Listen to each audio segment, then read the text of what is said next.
Here's Brody Brazil. You know, I saw somebody in a totally different genre of YouTube do this exact video. I believe she was in the music industry, but I thought, how revealing.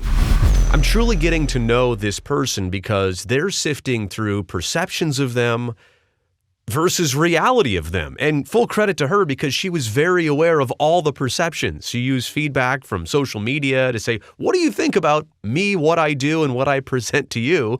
And then she kind of turned it around and said, well, here's the reality. Here is as open and as transparent as I can possibly be. So that's what I'm here to do. I'm literally copying the idea of this video, but I want to give you some perception and reality of Brazil.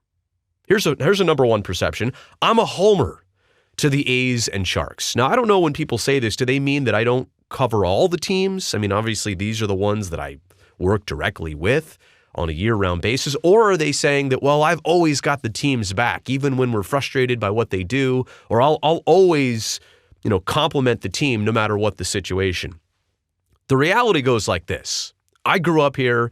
I've got connections and associations and memories and feelings about all the teams, even the ones I don't cover, the Giants, the Warriors, the 49ers, even the Raiders when they were here.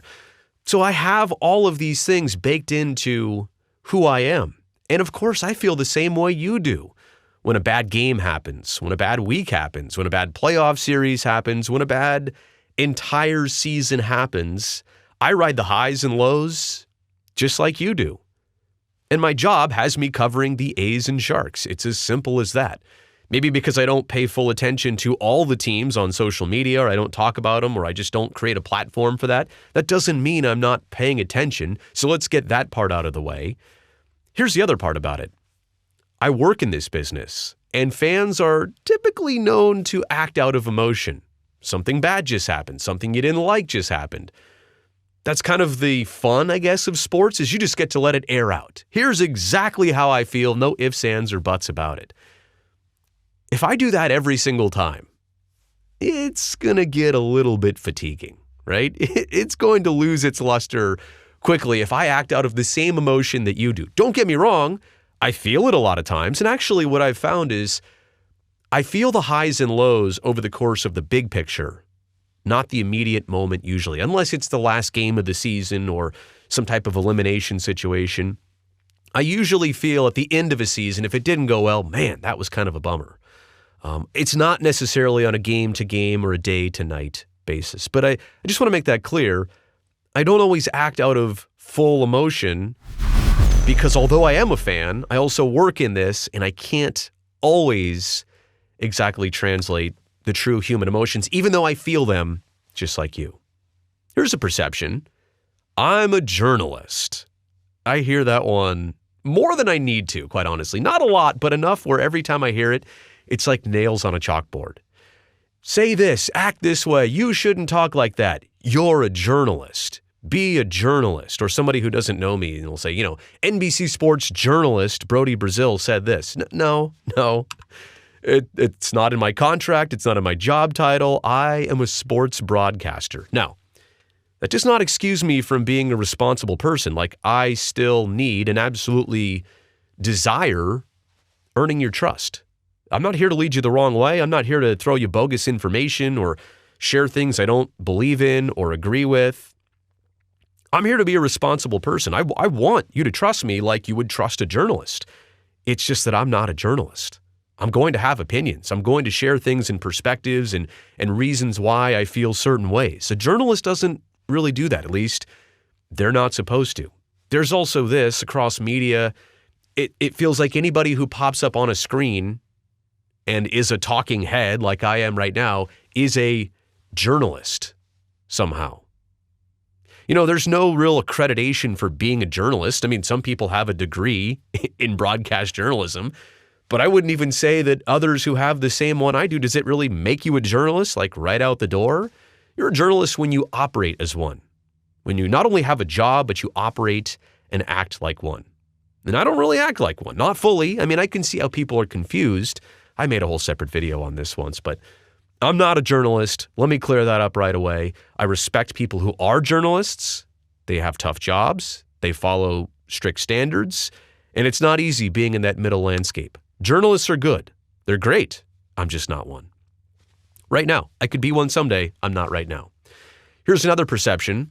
I'll say whatever somebody writes on a teleprompter. You know, Ron Burgundy style. I'm Ron Burgundy? Or they also think that people feed me lines or things to say, or don't say this, or talk like this, or don't talk about that. Okay, let me address all that with the reality. Have you seen me mumble and stumble on television and lose my words and fumble for words? Like, nobody feeds me lines. There's nothing right now written on a teleprompter. Yeah, we have them at work, and sure, I could use one here in the home studio too. But I don't do it. I take it back. I do it on a rare occasion where I need to get something perfect, right? Where I need to get my dialogue and my message across word for word, and there cannot be any mistakes in it. And I don't want it to translate or come across the wrong way. Usually this involves life or death or serious political matters or social movements. Like when I really want to make sure that I translate this with no question about it, I might use a prompter. But 99.9% of the time, and all the words you hear me say, they're coming straight from the brain. They go through a lot of twists and turns eventually out my mouth and through this microphone. A lot of people also think that I'm fed lines like read this sentence or talk about this more or talk about this less or talk about this never. And that is absolutely not the case. I credit all the people I work for because they've never tried to, put that leash on me. They've never said that to me. With that established, I also realize personal responsibility. You cannot just run your mouth all the time and expect that nothing's ever going to come back your way. So the responsibility relies on me for whatever I say. I'll own it. I have to, right? And that's kind of a big thing you learn as a broadcaster over the years.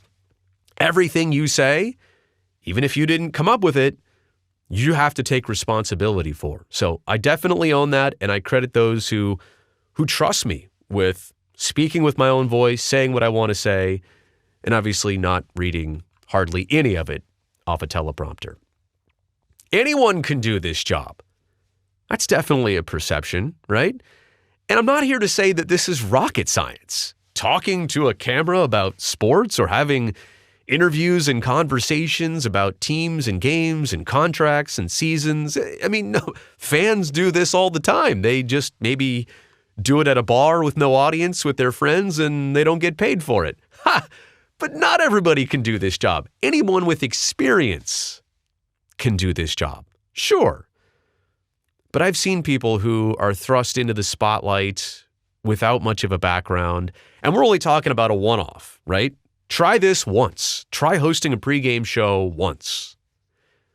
What are you supposed to say next? What are we going to go to commercial with? What are we coming back with? What happens when the video that we were supposed to play technically doesn't work? It doesn't roll, or, I can't hear myself. Am I on air? Are we still on? Or the producer talking to you while you're talking on the air? All of the stuff behind the scenes that you'll never see, I hope you don't need to see, you don't even need to know about, but it's as easy as it looks.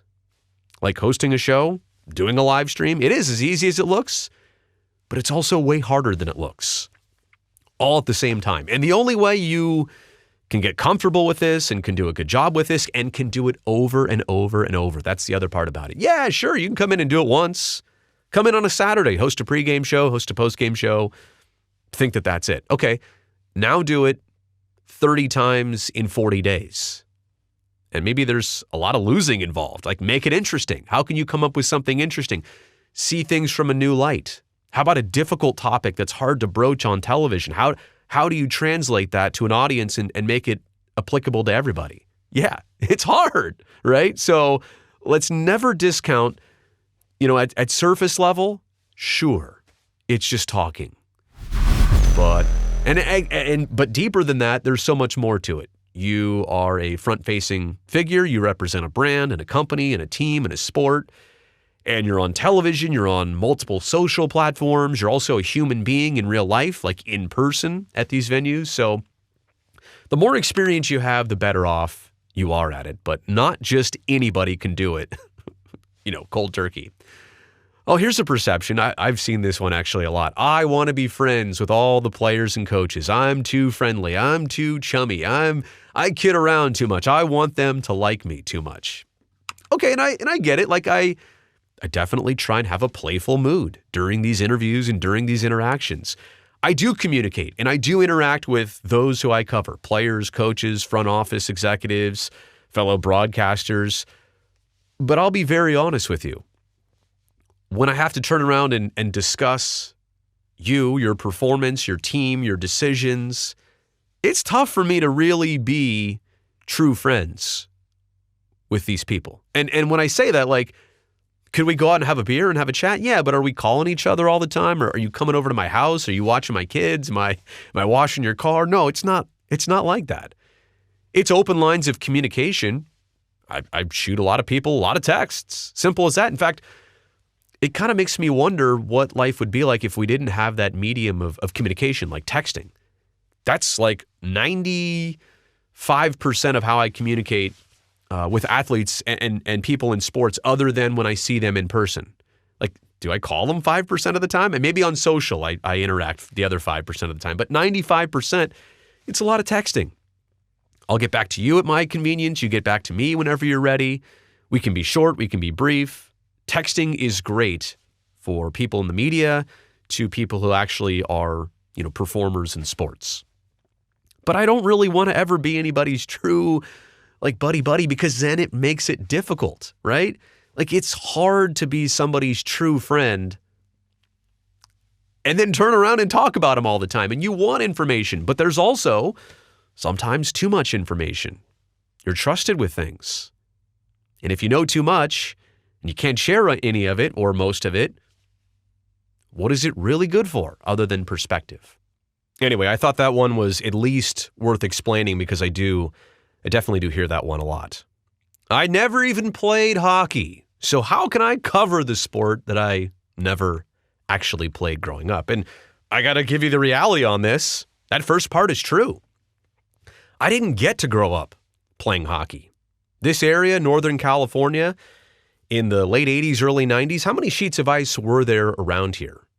Like less than this many, probably this many, realistically like that many? 3? Maybe 3? Okay, so there's sheets of ice. How about proper coaching? Who had ever played the game to a high degree that lived around here? Nobody. Where were you supposed to buy equipment? Oh yeah, online. Nope. Not online. That didn't exist. There weren't necessarily pro shops that sold a bunch of CCM and Coho gear, but I did pick some up. I had rollerblades. I learned how to skate my front street, the street out front of my house. Yeah, with like a PVC pipe turned into a goal mouth. I don't even know where we got this. Less than game-worthy equipment. Some mitts, some aluminum sticks with wood blades. Yeah, it was very primitive, but it's all that I had access to. There truly was not the opportunity, unless you were going to go spend and travel to the extremes. There was not the opportunity to play hockey. So don't take it away from me that don't put that as a knock against me that I didn't get to grow up playing hockey. It was not an option around here in Northern California. But the second part of it, well, what credits me to covering this? Look, I'll be the first to tell you, I'm not the expert here, right? I'm not the analyst. I'm not the one with background or experience. I'm not that in baseball, but I played baseball, played a lot of basketball too, but I never want to come across as the expert on television. I want to come across as knowledgeable, insightful, ask all the right questions, the ones that the athletes are thinking about, the ones that the fans are thinking about. But I've now put in 14 years of covering professional hockey in addition to growing up and watching it and trying to play it as much as I can. I will tell you, nothing humbled me more than my first couple years of working with the Sharks. I would spend a lot of game days down at the tank. I'd be able to literally have the rink all to myself for a couple hours. I'd skate around, shoot the puck. The puck's out there, the nets were out there, and sometimes we'd play a little pickup, 3-on-3. Yeah, all that stuff gave me such a bigger and better appreciation of the game, the sport, the challenges, the skill sets required. So yeah, I've put in a bit of effort to compensate, but yeah, sadly the first part is true. I think everybody does realize that around here. It's getting a lot better, right? Kids have a lot more opportunity, but they did not used to play hockey. Okay, here's a perception. I watch a lot of sports, right? On my weekends, on my free time. First off, my weekends I'm working. Let's be real about that. But I must make bets. I probably play fantasy. It's what everybody does, right? Okay, let me pull back the curtain on this one. Does an electrician go home after a long day of being on the job site and just rewire their house for fun? The answer is this, and I kid you not. It's a rarity that I come home from work and watch more sports. It's not to say that I don't love it. It's that I've just been around it for 5, 6, 7, 8+ hours straight. And now I'm looking to do something different so that the next day I'm charged up, I'm amped up, I'm ready to go back to work again. You cannot exist around this stuff 24/7. And that's why in a lot of fall seasons of the last couple years, Sundays are usually off in hockey from October, November, December, and January. So if I've got a Sunday off and we're not doing a game and it's my literally day off from work and I know football's on, I'm not usually looking to sit at home all day and watch football. And it's not that I wouldn't or don't want to, or I don't want to be connected with what everybody else is talking about. It's just that I need this day to get away, recharge, and refresh, and be with my family, be a dad, all that stuff. So I don't mean to say it like I am not interested. Of course I am. This is what I do. But at some point I need to take my breaks, and usually when I'm not working, and if other sports are on, I may not be watching it. I get a lot of shocked faces like, hey, did you watch the Warriors game last night? No, I didn't. I mean, I watched something on Netflix with my wife. You, what? How'd you miss it? Did you watch the AFC championship game? Did you watch it? No. The big bowl game? No, I didn't watch it. So I'll catch up to it. I'll figure out what happened. I'll read about it. I'll watch the highlights, but I didn't necessarily put in the time. Okay, I think this is the last one. A perception that, I don't read the public comments and I don't really scroll through social media. And you know what? You can comment and you could say anything you want about me. I'm just a public figure. It's all part of the job. Like broadcaster, athlete, anybody in sports, coach, GM, whatever, team president, you can just bag on them all you want because they're not paying attention. And you know what? That comes with the territory of what they do. That's a perception. Reality is, I used to read everything. I've really cut back. I really have. And sometimes it's the mentions. I know a lot of people that literally will search for themselves over and over to see, like, what are people saying, like, about this or what I did? And sometimes, honestly, after a moment where I'm not sure how people reacted, I still might do that. I'm just curious to know, how did that go over? How did that play out? Television is a very one-way medium, broadcasting straight to you. Don't get to have instant feedback. There's no live chat for a television show yet, or realistically. But I've really cut back. And I think part of it is just, it's not that I don't care. It's number one that I've found that it consumes you. It takes a lot of your time. I'm not trying to disassociate with everybody. I cannot physically do it on Twitter and Instagram and YouTube and Facebook and whatever other new platforms emerge. It's not possible. But I think what I need to share here is that I still am exposed on occasion like anybody else is. Somebody will share something with me. They'll email it to me. They'll text it to me. So it's not like I am hard to find or hard to reach, or things do get back to me in the same way that I, as a broadcaster, speaking about players and games and situations, their friends, their wives, their family are all watching our shows and they're following on social media. They forward it right back to the person we're talking about. So things get back to people naturally. I realize that as a speaker, but I'm also telling you as somebody who listens, I'm paying attention. I'm a human being, of course. I am exposed to these things, so just consider what you say. Like, I'm out there too. It's weird to be scrolling across Reddit just to, browse and peruse, and there's a whole thread about you. People who favor you, people who don't favor you. And I get used to it, but just know that, I'm out there too. So if that changes your mind about what you say, great. If not, whatever. And this is a weird transition for me to now say, hey, put whatever you think in the comment section below. Maybe I'll read it. No, I probably will. And I thank you for being here. Thumbs up on this video if you found it interesting, and subscribe to the channel. That's what I would really appreciate most. See ya.